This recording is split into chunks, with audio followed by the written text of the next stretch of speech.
Hello everyone, my name is Kevin Henanta and I'm the representative of West Java in this ASEAN Indonesia Youth Ambassador 2019.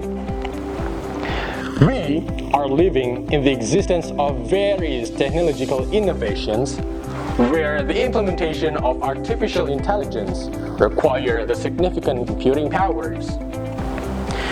Afterwards, we're about to solve the previous wave of globalization issues such as the geopolitical fluctuation, commodities, and trade war competition by heading to the fourth industrial revolution, or we can call it as Industry 4.0.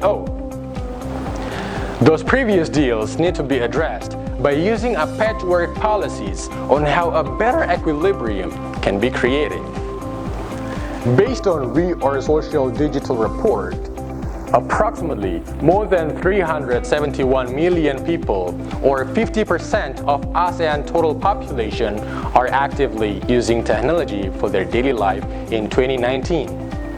But keep in mind that the quality resilience of us as young human resources will never be replaced by technology, although we work together with it. Subsequently, every single role and idea from us can bring strong potential aspects to create changes for the perfect living of ASEAN. And at last, we should have been equipped with the strong formulas and resolutions to drive the positive changes for the better ASEAN's future. So, what are you waiting for? Just like ASEAN motto, one vision, one identity, and one community, let us gather and strengthen our network to be the next level of ASEAN's future generation. See you guys!